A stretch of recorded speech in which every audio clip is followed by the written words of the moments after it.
రెడీగా డీటెయిల్ చూస్తే ration card Indiramma ఇళ్ల పథకం జాబితాలో పేర్లు రాని వారు ఆందోళనకు గురి కావద్దని, ఇక ఇది నిరంతరంగా సాగే ప్రక్రియ అని కలెక్టర్ రాజేష్ అన్నారు.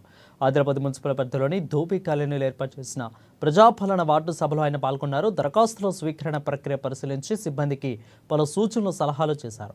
అనంతరం కలెక్టర్ మాట్లాడుతూ జాబితాలో వచ్చిన వారే ఫైనల్ కాదని, పేర్లు రాని వారు మళ్లీ దరఖాస్తు చేసుకోవాలని సూచించారు.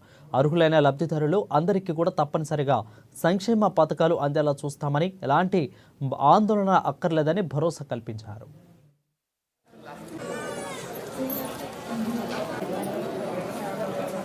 ఈ వార్డ్ సభలో రావడం జరిగింది. చాలా ప్రశాంతంగా నిర్వహిస్తున్నారు. సో మీ కౌన్సిలర్ గారికి, ఇక్కడ ఇందిరా కమిటీ మెంబర్స్ వారికి, మా కమిషనర్ గారికి, పోలీస్ అధికారులకి, ఇక్కడికి వచ్చిన ప్రజలకి అందరికీ కూడా ధన్యవాదాలు తెలియజేస్తున్నాము. సో ఈ ప్రభుత్వం ఒక మంచి అవకాశం ఇవ్వడం జరిగింది.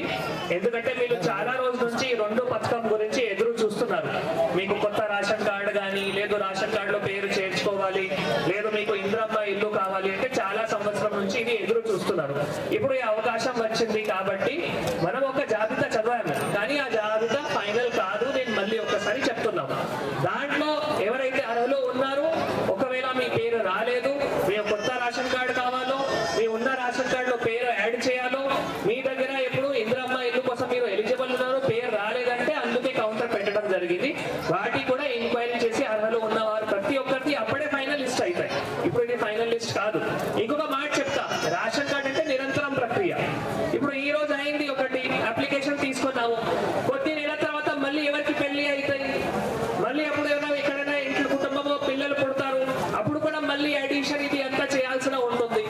రేషన్ కార్డు అంటే ఇక్కడ నుంచి బంద్ అయింది అట్లా ఎవరైనా ఆలోచన చేయకూడదు. ఇది నిరంతర ప్రక్రియ.